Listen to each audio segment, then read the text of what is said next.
I'm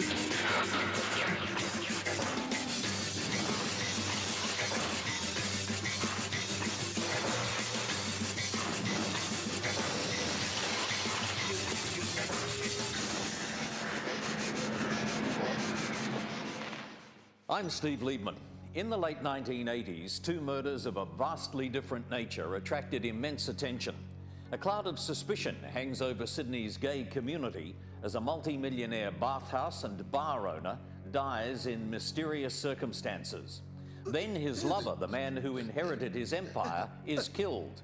There are many who stand to benefit from the killings, but who has the most to gain from murder? First, though, Australian boxing's royal family is torn apart as a domineering father brutalises his sons and even drives one of them, a national champion, to commit the ultimate crime.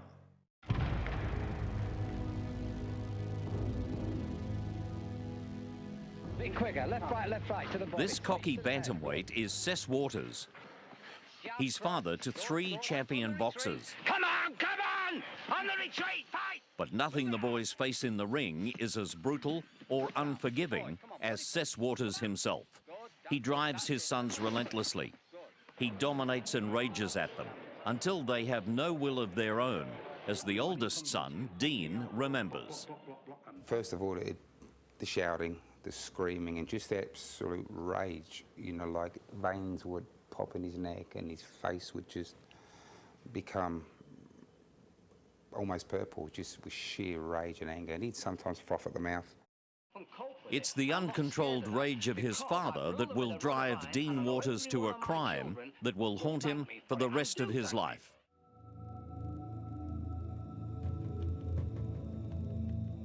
It's 1988. On the New South Wales Central Coast, Alan Hall, a local horsebreaker, is found lying in a pool of blood. He's been ambushed and killed by 2 gunmen. Hall, a petty criminal, has a reputation for not repaying debts, and he's been charged with homosexual assault and drug dealing. Rumours suggest he destroyed a handicapped man's marriage by having an affair with his wife. Months before Hall was killed, police received an unsigned letter alleging he was drugged to the eyeballs and firing a rifle he didn't have a licence for. I was aware of Alan Hall. I had been involved in a matter prior to the murder. In actual fact, it was a minor drug matter. After having his house allegedly shot at and then burgled, a more ominous threat follows in February 1988, when Hall's home is torched by arsonists. 4 months later, on June 29th, Hall and his girlfriend Christine, who happens to be Sess Waters' wife, settle in to watch television when they're disturbed by their dogs barking wildly. Hall goes outside to investigate. He sees nothing out of the ordinary. Hey, Danny, dog, what's the matter with you? So he cracks his stock whip to silence the animals. A split second later, 3 shotgun blasts ring out. He's killed instantly. Within 4 hours of Hall's death, police are swarming over the Kulnura property owned by Sess. They're aware of problems between Sess, his wife Christine, and her lover, the dead man, Alan Hall. Christine Waters, the estranged wife of Sess Waters, and Dean's stepmother, had complained to police about harassment by Sess Waters and by other members of the family. Sess has encouraged Hall and Christine to enter into a sexual relationship. He's shocked and enraged when they fall in love and move in together. Waters demands blood. He wanted them to have sex. That was his thing. He wanted them to have sex, and he wanted to watch and then join in, and it was that threesome thing, you know.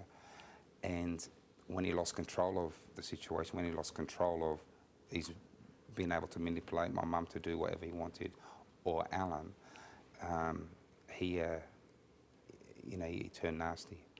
And especially, I think, was that my mum was actually starting to show feelings for this guy, you know.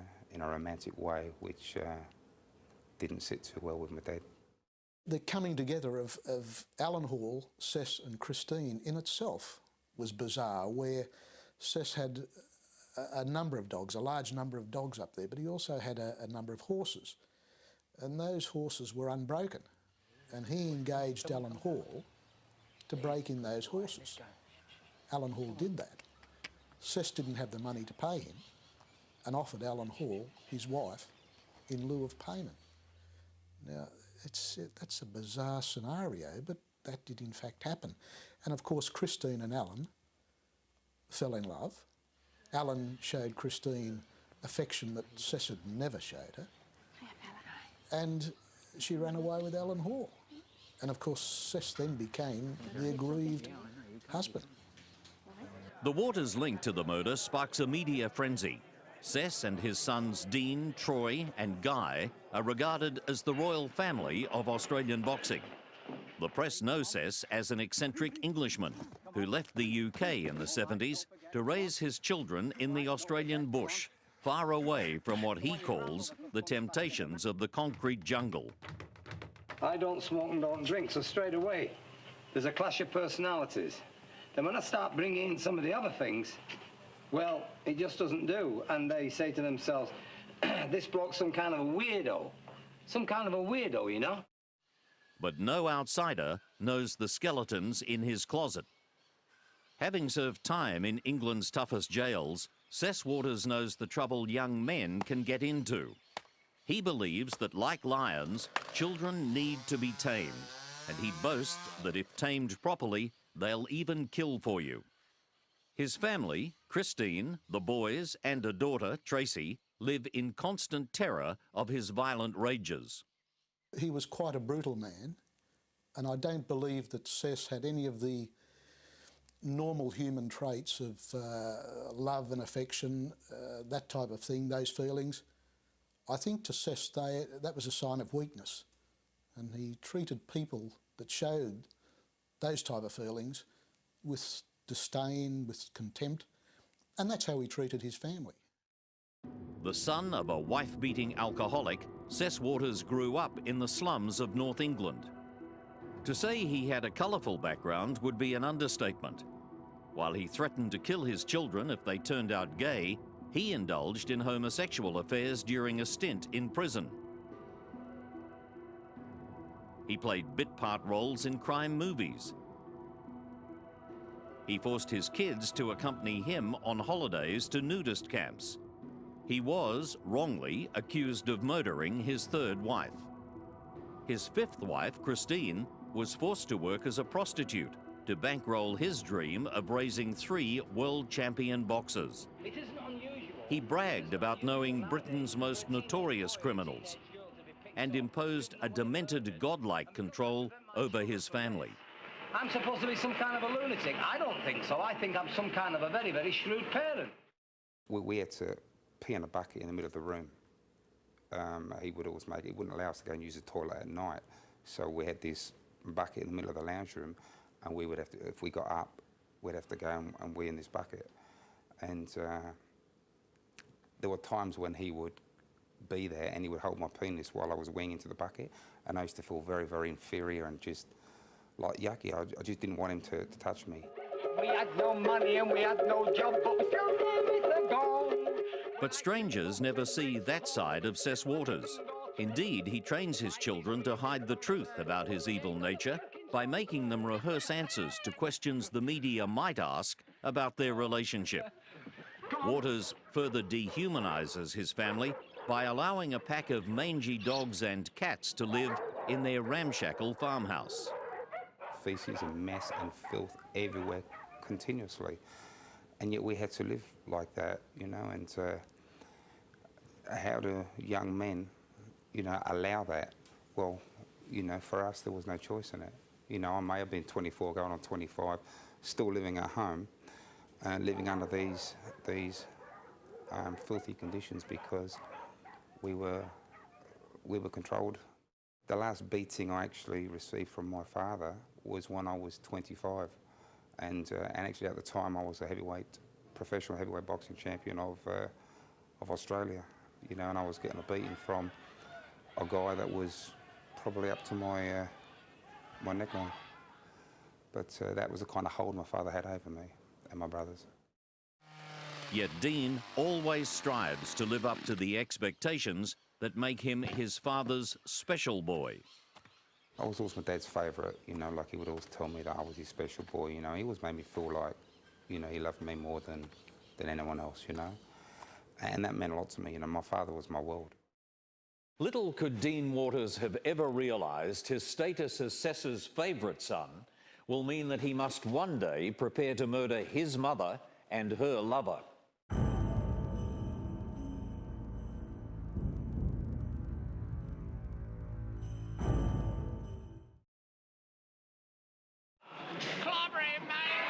In the boxing ring, Dean Waters and his brothers are being lauded as potential world champions, and they experience a rare adulation. You box your fight today better than you've ever boxed a fight before. But on their farm at Kulnura, the arrival of Alan Hall upsets Sessa's balance of power, and the charade that they are the perfect family is about to be shattered. He felt that because my mum had left him and she was living with another fella, that it was going to damage our great boxing name in this country and hurt our marketability. You're weak!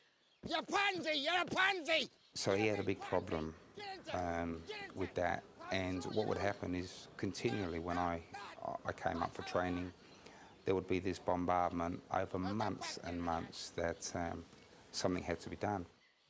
I want it real deep.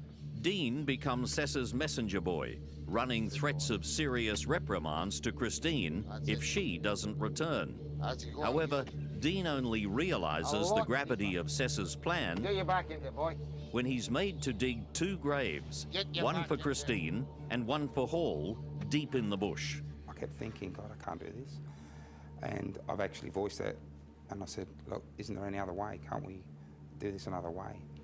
And again, he just tore into me and started to abuse me, told me that I was yellow and I was a coward and I was no good. Sess also targets Dean's best friend, 25-year-old mechanic Damon Cooper, to help fulfill his murderous plan. Go on, some more. After relentless badgering, which borders on brainwashing, Damon Cooper surrenders to Sess and helps Dean to burn down Hall's house. There's no escape from Sessa's desire. Dean's been trained since birth to be the loyal soldier, and Damon isn't mentally strong enough to resist the order to kill the lovers. And so, on the night of June 29th, 1988, the two men embark on their murderous mission. So yeah, we climbed through the fence, walked up the drive and just positioned ourselves on the side of the drive. And after a short time, Alan came out to see why the dogs were barking.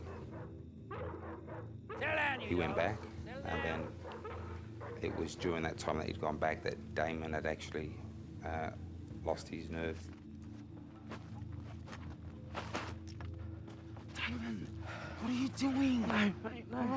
I just reassured him and explained to them that we had to do this. It's what my dad wanted, you know. And I mean, I wish I could have just walked away with him, you know, but for me, there wasn't an option, you know. It's easy to look back now and go, but yeah, there was. You could have just walked away. It just wasn't like that. It just wasn't that easy. I ended up throwing a bucket, I do believe. Got the dogs barking. Then Alan's walked back out, and I heard what sounded like a gun going off. And I found out later it was Alan cracking the bullwhip to stop the dogs from barking. And it was during that time when he was standing there, I could just remember seeing his silhouette.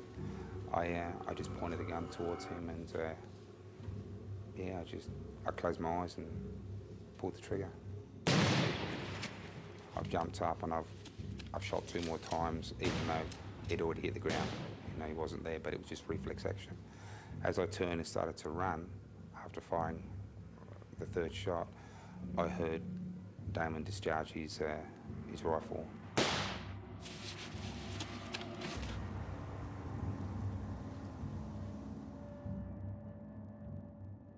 While Sess makes it clear he wants Christine killed, Dean decides the demand to murder the woman he's loved as his mother is impossible to carry out.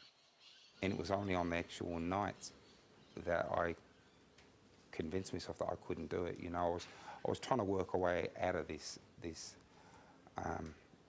The magnitude of this thing was just too big for me. You know, like I couldn't get around it.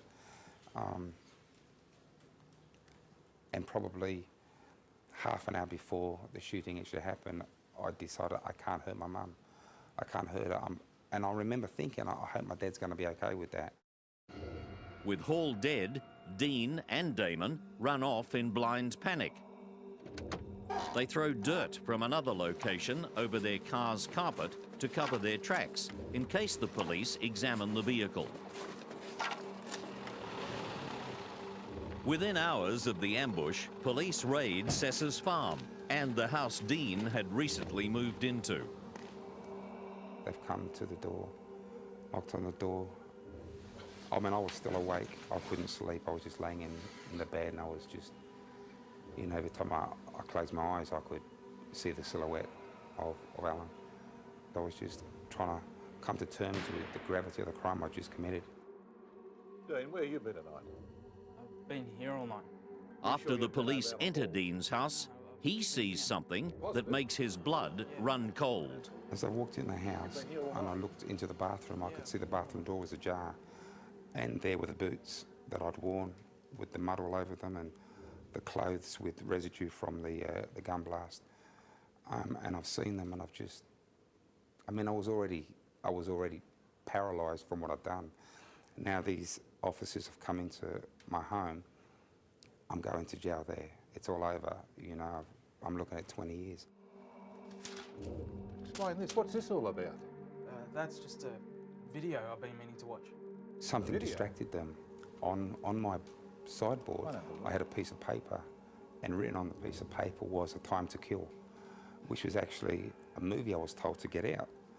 And they picked it up, and it just distracted them enough to wonder what all this was about, considering what had just happened. And it gave me enough time to just walk past the bathroom, just close the bathroom, and then I've gotten dressed and I've gone down to the police station to make a report. So I don't know what you call that, whether you call it luck or blessing or what, but you know, it was over the very first night, but it wasn't to be. Earlier that night, the gun had been hidden on the property belonging to Damon Cooper's parents before eventually being dumped in the Wyong River. After being interrogated, Dean disposes of the telltale shoes and clothes. Police later discover that, like Dean, Sess comes very close to being caught that night, but his criminal cunning saves him. Sess, we've got a warrant to search the house. Do you mind if we have a look through? Yeah, off you go. On you go. Whilst the police were executing the search warrant and searching the premises, Sess looked down and he saw a .22 calibre cartridge, a spent case, that was lying on the floor. Sess picked it up and put it in his mouth, and he had it under his tongue whilst he actually spoke to the police. You sure? No one's been with you? Look, I've been here all night. And in his haste to pick it up, he picked up not only the spent cartridge, but quite a bit of dog excrement that was on the lounge room floor. And of course that went into his mouth along with the spent cartridge. When Dean meets Sess the following day, there's no pat on the back. Why is it you can't do everything right? You was told, kill Alan, kill Christine. And I remember Can't even do that right. when I went up to training in the morning, that he berated me and he was very angry that Christine was still alive. And the thing that really, I guess, I mean, I was already empty, I was lost. Truthfully, I was a dead man walking. I was just so empty inside. But when he said to me that I should have killed Christine as well, and then he said, then you should have actually come outside and shot Damon. You should have killed Damon. I can't explain what it did to me, you know, like, I don't know how I could have thought that by doing this terrible thing, that somehow everything was going to be better, that our life was going to suddenly work out. You can't do anything right. You're just useless.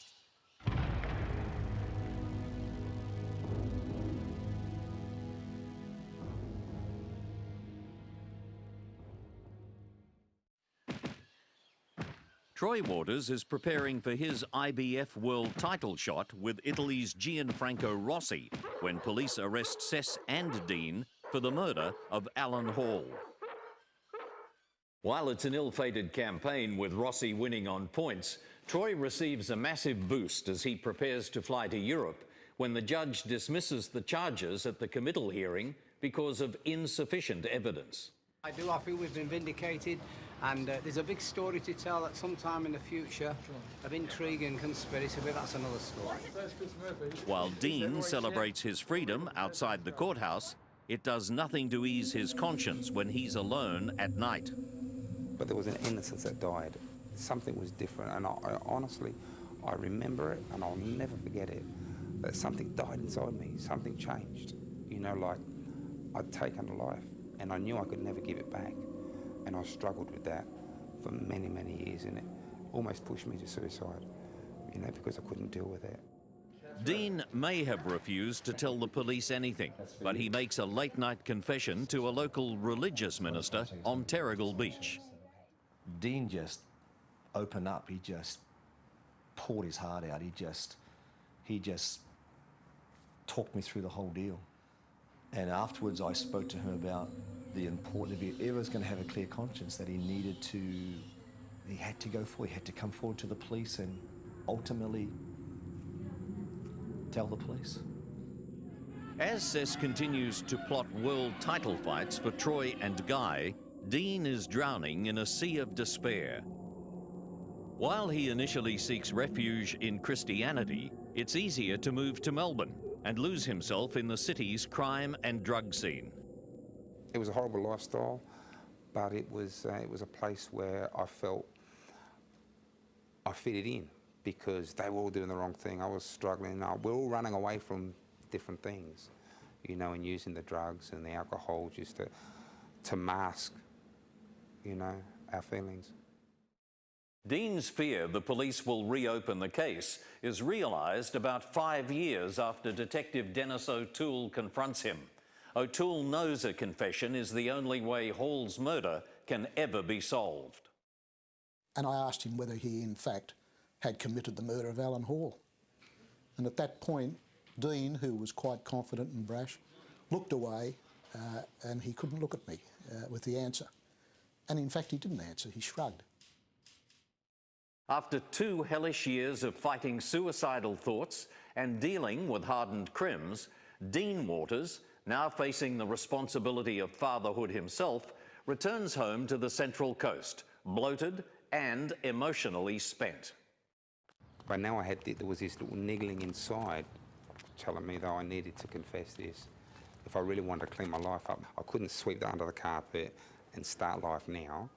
I had to actually go back and deal with that. And that was a horrifying thought, just because, you know, there was just so much I knew that I had to come out and be told. And I guess I feared my children finding out all this stuff, and I was worried about the effect it was going to have on them. Pastor Kevin Brett puts Dean in touch with Manny Konditsis, a local solicitor. It's another 12 months before Konditsis receives the green light to arrange a meeting with O'Toole. He didn't mention the name at that stage, but he said, "Do you know who I'm talking about?" And I said, "Yes, I do." And we met the following day and in the solicitor's office, and walked in. And at that time, Dean indicated that he wanted to get this matter off his chest.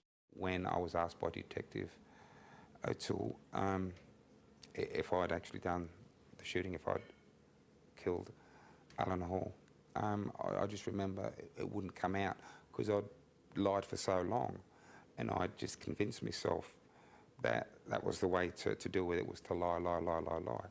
It actually didn't come out straight away. But once I got it out, I said it again, and then it was all right. On learning of Dean's confession, Damon Cooper turns himself in. Sess is taken into custody during a trip to Wyong. His attitude is in stark contrast to Dean's. I think he was just in total denial. There was very little reaction from him at all. He was totally uncooperative and quite aggressive in his own manner, I suppose I could describe. Cooper is the first to stand trial. His legal representative doesn't argue for him to be acquitted on the grounds of not acting of his own free will. Their best result, based on the evidence, is manslaughter, and that's what they receive, 18 years with a minimum 12. A subsequent appeal and plea to the Governor for clemency fails. Not long after Dean's confession, Cess Waters, now aged 70, dies of a heart attack. At Dean's trial, 3 psychologists, including the Crown's, say that Dean was suffering from an abnormality of the mind when he killed Hall. Armed with that, Konditsis moves for Dean to be tried for manslaughter, citing he wasn't acting of his own free will. The DPP insists Waters will face a murder charge. The court is bombarded with stories of the horrific upbringing Dean endured. Members of the jury openly cry when they hear the Waters children recount their childhood. Absolutely horrific. Allowing them to go to bed at night after he's chastised them, and then waking them up at 3 o'clock in the morning after they're in deep sleep and giving them a beating. While Dean is braced for a severe sentence, Konditsis senses that Dean might be acquitted, yet he doesn't dare build up his client's hopes. Dean left his keys to his house at home, believing he wouldn't need the keys because he wasn't returning home. He was going to go to jail. And that's how I wanted him to think. I wanted him to expect that the best result we could get here would be manslaughter. The jury needs a mere 40 minutes to acquit Waters of all charges, and pandemonium breaks out. Dean, almost in disbelief, sobbed and said thank you to the jury, and there were members of the jury that were crying as the verdict was delivered. When the jury came back with their verdict of not guilty with Dean Waters, my reaction was probably, I was stunned. It took some time to comprehend. Dean Waters appreciates some people can't understand he's walking free, while Damon Cooper languishes in a cell. Are you shocked? I'm shattered. I'm shattered for my friend. You know, he'll be shattered when he hears the news.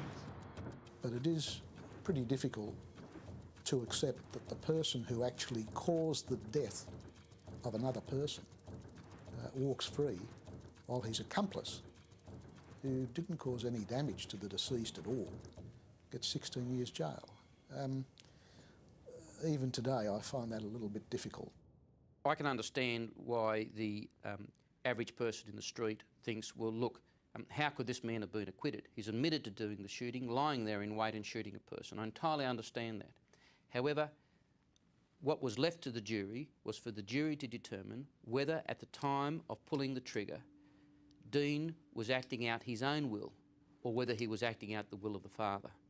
Dean Waters killed in the name of his father, and as he attempts to rebuild his life, it's clear many scars remain.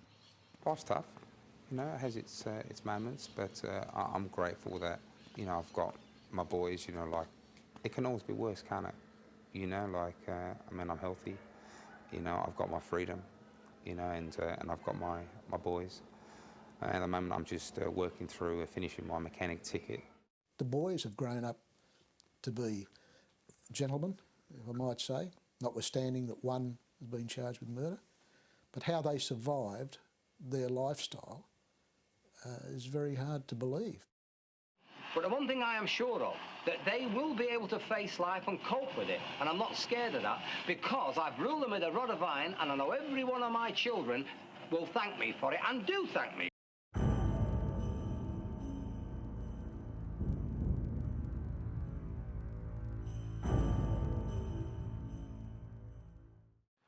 This is the wealthy inner eastern Sydney suburb of Paddington. Here, in 1990, a rich, flamboyant businessman suffering from a range of AIDS-related diseases, dies suddenly and suspiciously.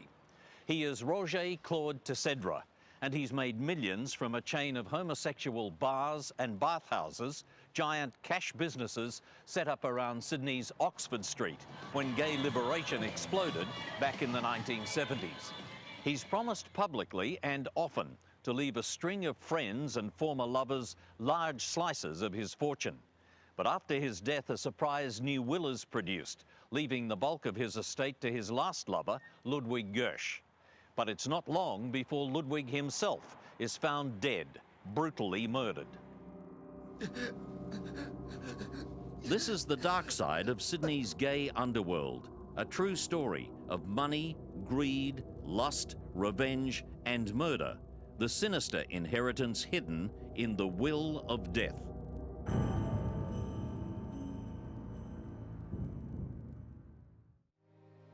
The events leading to the sudden and mysterious death of gay millionaire Roger Claude Tecedra and the brutal murder of his last lover Ludwig Gersch stretch back to Sydney in the early 1950s. It's a time of rigid and conservative laws and social values. To be homosexual at this time is to be forced to live a lie. Gay club owner Rod Stringer remembers that even gay men attending private parties were harassed. Quite often, there'd be a knock on the door and it'd be the police that'd be raiding the parties and things like that because they thought there was some untoward sexual activity going on in these private parties and things. But that was all through that late 50s, early 60s era. Into this rigid and dangerous world comes Roger Claude Tecedra, a handsome, gay and lusty young Frenchman. He's been raised in the brothels of Paris during World War II, and he knows what it is to be dirt poor and hungry.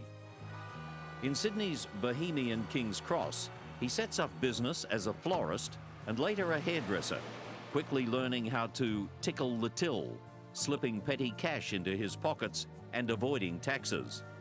But the real money starts flowing when he becomes a pioneering restaurateur, where his natural charm and skill make him the perfect maitre d'. Well, I think he was a well-dressed, so certainly a good-looking sort of a man, and he always had sort of very attractive companions and things like that. Didn't have any problems sort of having, one of them attractive people on his arm around town. Roger Claude's restaurants are the talk of the town as he entertains the rich and famous, including international show business celebrities, at places like the Plaka and Le Cabanon. Oxford Street identity Craig Petrie remembers his style and generosity. Oh, Roger was fantastic. Wonderful, wonderful maitre d'. Always made you feel welcome, always gave you that free glass of wine, always. Nothing was a problem. His staff were the same. By the 1970s, Roger Claude has become a key member of a group of tough inner-city business and property tycoons. Defying restrictive licensing laws and corrupt police, they operate a chain of bars, lavish nightclubs, discos and bathhouses, Capriccios, 253, Jules and Patches. Most profitable of all are the gay bathhouses with their stream of customers around the clock and their low costs. A steam bath can run with a staff of 2 people. You can get 100, 200, 300 people a day go in there. It's sort of $5 or $10 a person. So they could be turning over $2,000 or $3,000 a day, with a very minimum staff. The King's Steam Bathhouse is the jewel in Roger Claude's business empire. Roger Claude skims thousands of dollars from its cash registers and travels the world, buying antiques and paintings, which he uses to turn an old house in Paddington into a palace. By the early 1980s, he's also riding the wave of sexual liberation that turned Sydney into the gay capital of the South Pacific. In 1981, he meets Ludwig Gersch, a 35-year-old Dutchman who becomes his last great love. Gersch is a poor hairdresser from the wrong side of town, and many of Roger Claude's close friends and potential benefactors believe he's a consummate gold digger. Author Sandra Harvey investigated Ludwig's life. He was a complex character in a way. He was opportunistic. He came from a very poor background, and I think when he met Roger, he realised he was on a good thing. I think Roger was a difficult man to have been with, from all accounts. He tried to emulate Roger in many ways, and he didn't have the charisma or the business nous or the chutzpah that Roger Claude had. So he was sort of like a bit of a sad figure in that regard.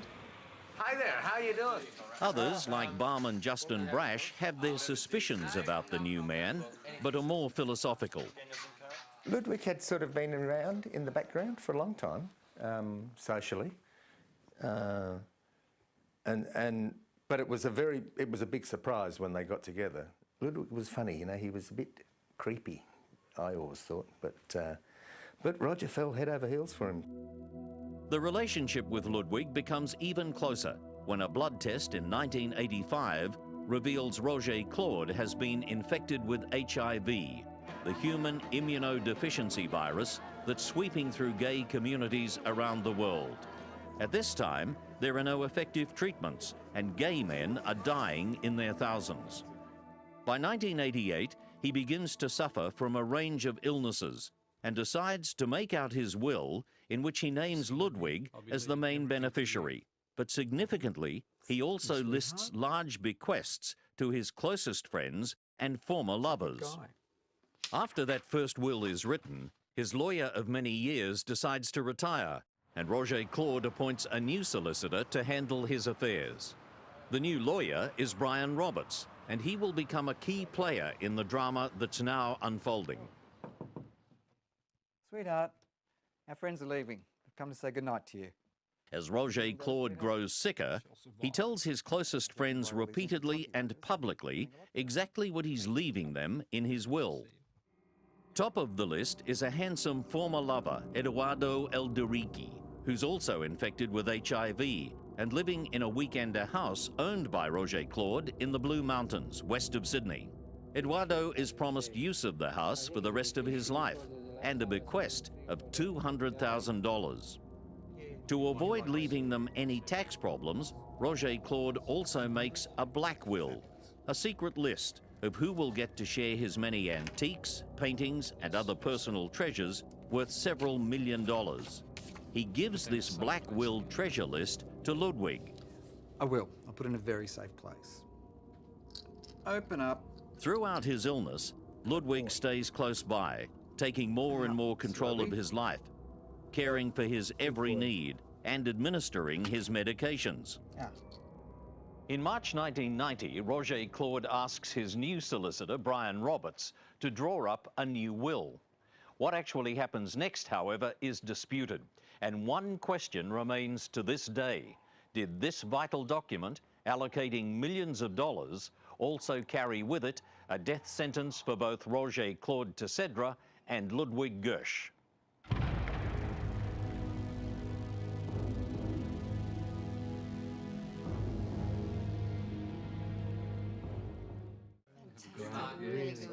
In March 1990, millionaire gay businessman Roger Claude Tessèdre, suffering from full-blown AIDS, decides to have a new will drawn up. He gives the job to his new solicitor, Brian Roberts, who brings copies of the new document to his Paddington mansion. Several neighbours are called to witness as he signs. The neighbours allege they're not shown the whole will, just the signature page at the end. One of the neighbours says she remembers joking, "What am I signing here? My death sentence." And Roger Claude explains that it's his new will, but they're just witnessing his signature, not the actual contents and details. This version of events is repeated by one of the people who later investigated the will, Sydney lawyer Victor Bazanis. They were told they were there to witness a will. Tessèdre made a big flourish, signed it, and then Roberts walked over, invited them to sign it, but said because there were personal things in it, he didn't want them to see it. So he covered it over with a sheet of paper. The will that itself was not a forgery, but it was doctored because later forensic investigation found that the middle bit, where all the beneficiaries were named, etc., were out of line with the paragraphs, which suggested that they were inserted later. Brian Roberts apparently hands a copy of the new will to Roger Claude and supposedly keeps the original. And hello. Still, Ludwig remains in control. He answers the incoming phone calls and angers Roger Claude's friends when he discourages them from visiting, saying his lover is asleep or too ill to see anyone. Thanks for your call. A close friend of Ludwig, who doesn't want to be identified, says it was Roger Claude's wish that Ludwig act as a gatekeeper. Ludwig would screen the calls on his behalf, and a lot of people actually pointed the finger at Ludwig later on, saying that he had cut off a lot of people from Roger towards the end. But it wasn't the case. It was actually Roger's choice. He asked Ludwig to do so, and I know because I was there when he did. When several friends do manage to visit him, Roger Claude tells them about their bequests in his will and also tries to show them the Black Will treasure list. I can't find it, sweetheart. But each time, Ludwig claims it can't be found. Okay. The existence and contents of the Black Will are becoming more public, and Ludwig is noticeably nervous and unhappy.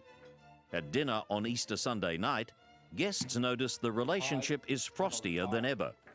Roger Claude, now easily fatigued, retires early. When the meal finishes, they call into his bedroom to say goodnight. As usual, the bed and the bedroom are a mess. But Roger Claude, they insist, is quite bright and in good spirits. At 8 o'clock next morning, Easter Monday, 1990, Ludwig telephones their close friend, Denise Cousins, saying Roger Claude is dead. As the news spreads, friends and former lovers express shock and disbelief, and many immediately suspect foul play. Denise Cousins and her husband Charles are first to arrive at the house after the ambulance, and they notice something very strange. The bedroom is unusually neat, the bed recently remade, and Roger Claude is lying on his back, tucked in with his arms by his side. Ludwig says that's exactly how he found him. And there's something else.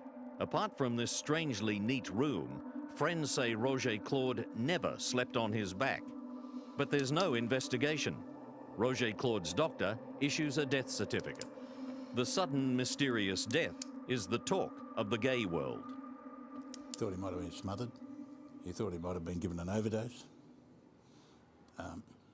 Nobody really knew. The manner in which the body was so whipped away so quickly, the covert way that Goetz was carrying on.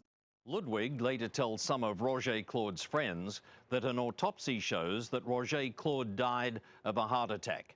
And then he tells others that it revealed stomach cancer. He's lying. In fact, there was no post-mortem. And as Roger Claude was known to be suffering from full-blown AIDS, there's no further police investigation at the time. Years later, a coroner looks into the death and finds that while there's no evidence of foul play, he's not satisfied that Roger Claude died of natural causes. Roberts now produces the document he claims to be the last will and testament of Roger Claude Tessèdre. Ludwig is named as sole executor and official beneficiary of the bulk of the estate, officially valued at $2.7 million. Unofficially, it's believed to be closer to $8 million. That's at least $25 million at today's values. When probate is granted on the will, Ludwig and Roberts reveal that it allocates only small amounts of cash to Roger Claude's closest friends, amounts of $10,000 and $5,000, far less than the hundreds of thousands they had expected to receive. Fury erupts. A brief legal challenge is launched by one friend, but that's later dropped. For Ludwig, the mourning period is short. He's soon out on the town every night, taking drugs, drinking, dancing, and romancing. He meets and begins an affair with a young, handsome, muscular Italian labourer named Vince Esposito. Hello? But he also begins receiving sinister phone calls and death threats. Who is this? Someone, somewhere, knows that Ludwig's time is running out. Friends notice he appears to be living in constant fear. His hands often shake. He begins to drink heavily and take a range of recreational drugs. He secures the Paddington mansion with bars on the windows and locked iron security grills on the doors, including the skylight and even the door to his bedroom. What the hell's going on? Inevitably, with all the pills and booze, his friendships begin to fall apart. It's rumoured members of the gay community see Ludwig having heated arguments with Roberts and Esposito, although this is never substantiated. Lay off him! Then suddenly, in October 1990, Ludwig disappears.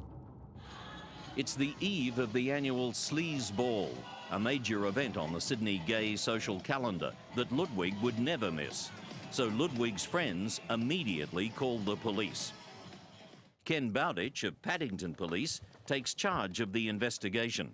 We conducted all what we call the normal standard inquiries into doing canvasses, getting statements of all the last people to see him, all the places he visited.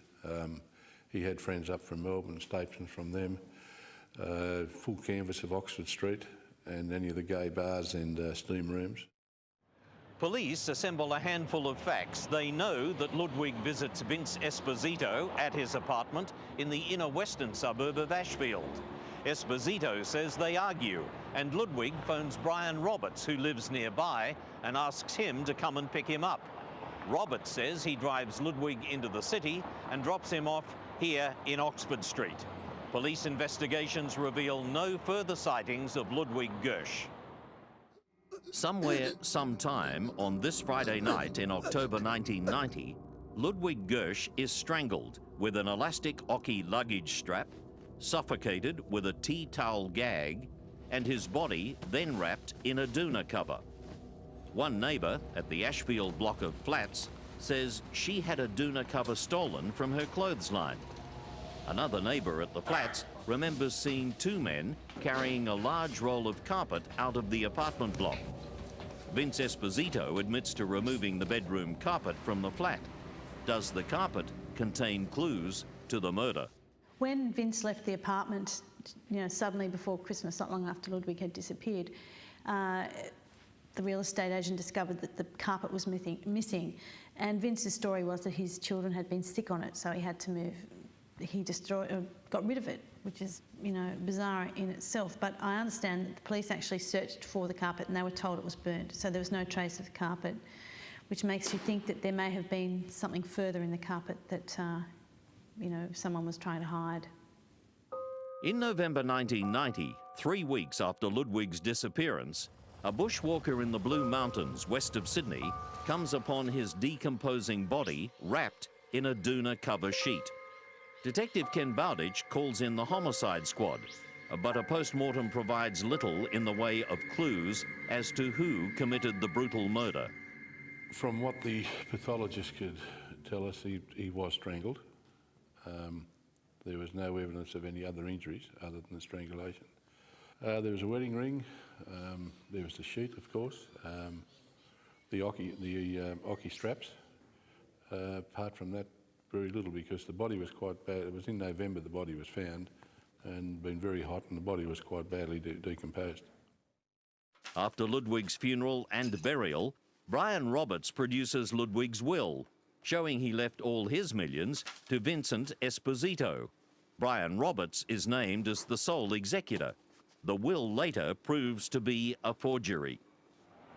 The murder investigation continues, and detectives go undercover in gay bars and bathhouses.